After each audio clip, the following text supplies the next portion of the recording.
सूरजपुर में हुए double murder हत्याकांड से पूरा छत्तीसगढ़ दहल गया है।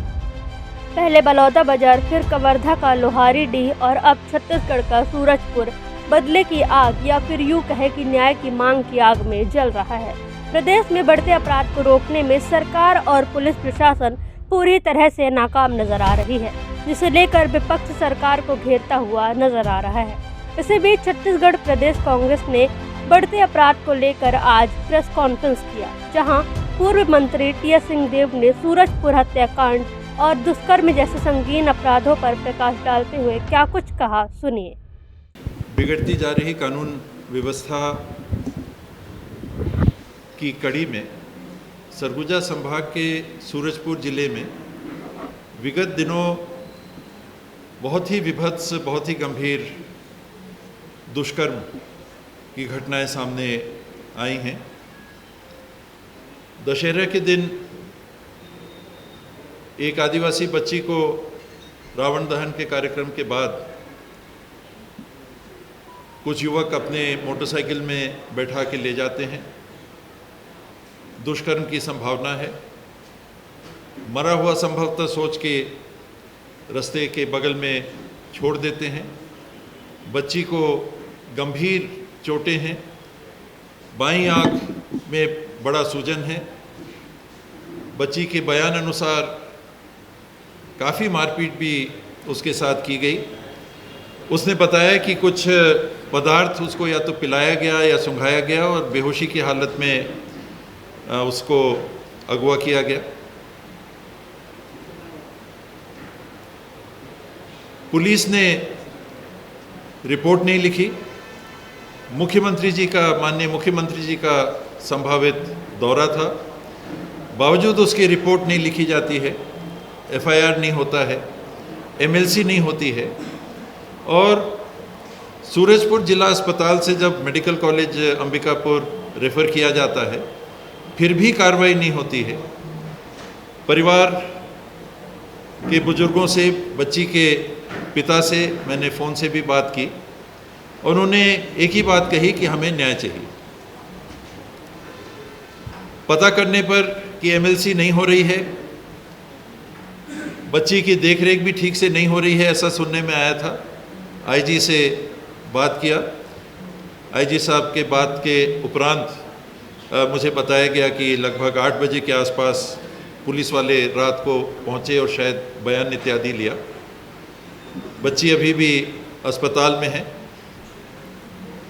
सुखद संयोग है कि स्थिति स्टेबल दिख रही है बच्ची की, स्वस्थ हो सकती है।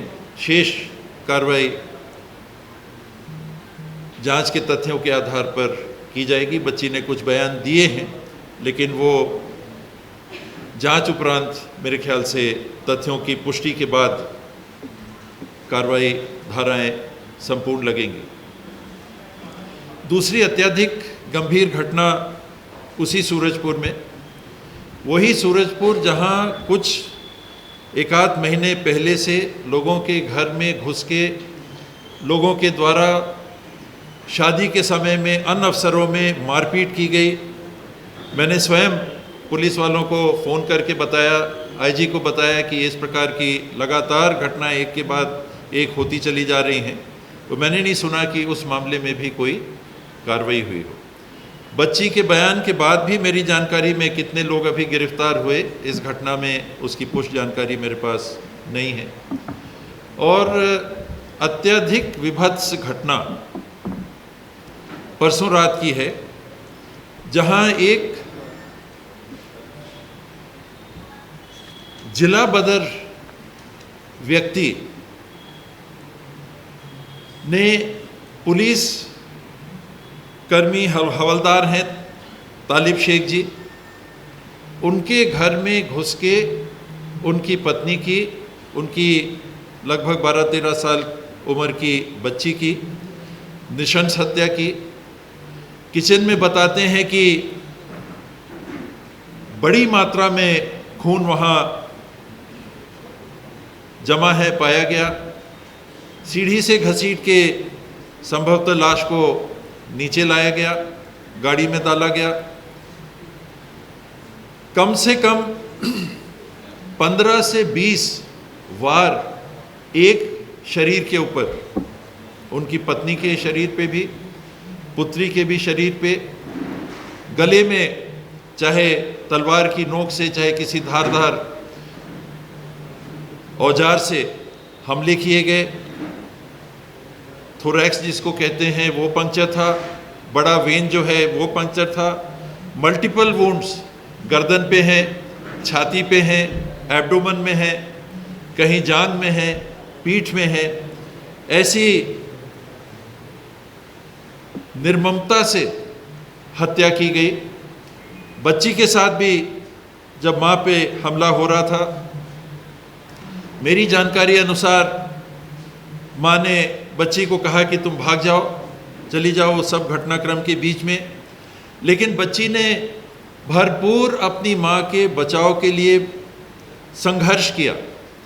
और उस समय जब फिर माँ बोलती रही कि तुम चली जाओ, भाग जाओ, भाग जाओ, और उसने देखा होगा कि माँ की स्थिति बहुत ही अब गंभीर हो चुकी है, बच्ची भागती है। दरवाजे को, इसमें दो बातें फ़िलहाल आ रही हैं, पूरी जांच होगी तो वो जानकारी आएगी। किसी ने मुझे बताया कि कमरे में अपने आप को बंद करती है, किसी ने कहा दरवाजे को बाहर से बंद करती है, घर के दरवाजे को। एक प्राइवेट क्वार्टर महगावा गांव है रिंग रोड के ऊपर, जहां सूरजपुर और महगावा की सीमा लगती है, वहां इनने क्वार्टर किराए पे लिया था। नीचे का दूसरे के पास था, पुलिस ये रेलवे विभाग के कोई कर्मी हैं उनके पास था, वो छुट्टी पे थे। और इस घटना को अंजाम देकर शरीर को गाड़ी में डालकर, अभी जो मुझे जानकारी मिली है, डिज़ायर गाड़ी में शरीर को डालकर पीढ़ा करके एक गांव है वहाँ से कुछ किलोमीटर दूर सूरजपुर, वहाँ पर जाकर जो ट्रेंच बने रहते हैं या तो गौठान इत्यादि में या वन की सीमाओं पे, उसमें फेंक के आ जाया जाता है। ये जिला बदर व्यक्ति, लोगों ने बताया, दुर्गा पूजा के कार्यक्रम के दरमियान तलवार भांजते हुए भी देखे गए। दुर्गा विसर्जन में रेण नदी में जाके दुर्गा विसर्जन में भी खुलेआम भाग लेते देखे गए। उस रात की घटना, जिस रात ये घटना हुई, उस रात के ये वाकया हैं। वहाँ से लौट के आते हैं तो ये जो हवलदार हैं उनको फ़ोन करके वो बोलता है कि मैं थाने के पास खड़ा हूँ, तुम आ जाओ। हवलदार वहाँ पहुँचते हैं, उसके ऊपर गाड़ी चढ़ाने का प्रयास करता है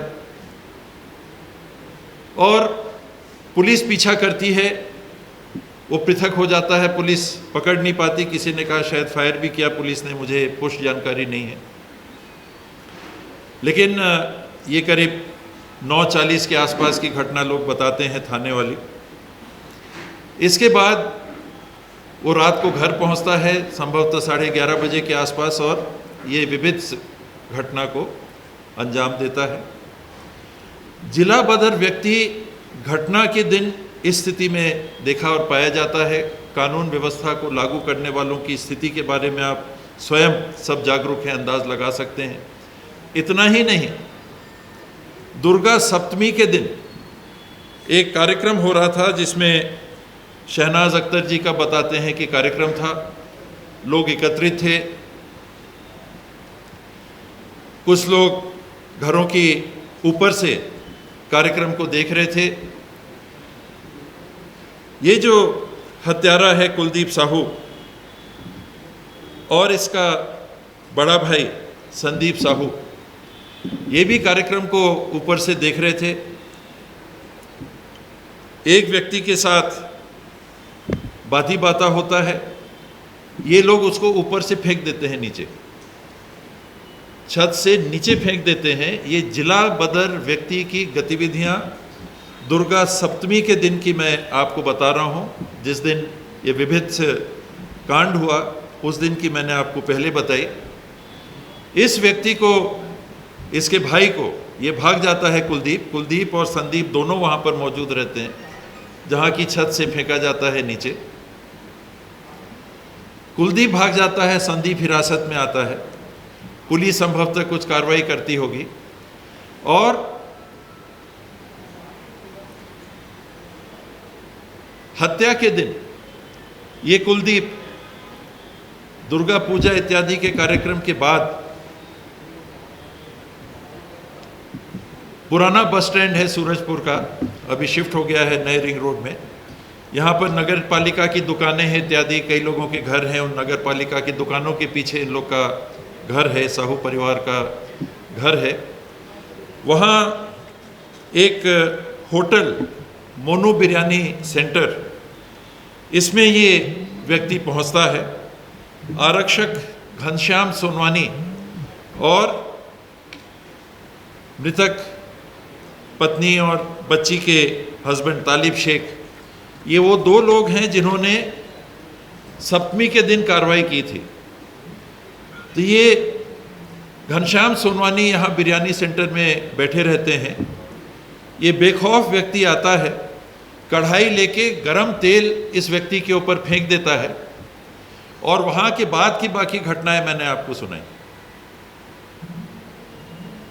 जो प्रश्न है वो यही है कि एक जिला बदर का व्यक्ति किन कारणों से और कैसे पुलिस तंत्र की व्यवस्था छत्तीसगढ़ में कायम है कि इसको घूमने दिया जाता है, दुर्गा पूजा में भाग लेने दिया जाता है, विसर्जन में जाता है, पुलिस वाले को चुनौती देता है, खौलते हुए तेल की कढ़ाई एक के ऊपर फेंकता है, दूसरे को बुला के गाड़ी चढ़ाने के बाद करता है थाना लगभग रोड के आमने सामने है। जो पुराना सूरजपुर का बस स्टैंड है और जो थाना है लगभग 25-50 मीटर के आमने सामने में, एक उत्तर की दिशा में है, नेशनल हाईवे के एक दक्षिण दिशा में है थाना।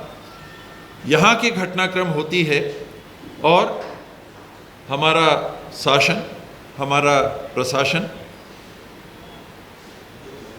ऐसा पंगु दिखता है, ऐसा निष्क्रिय दिखता है, ऐसा नाकाबिल दिखता है कि दो महिलाओं की, एक माँ की और एक बच्ची की हत्या हो जाती।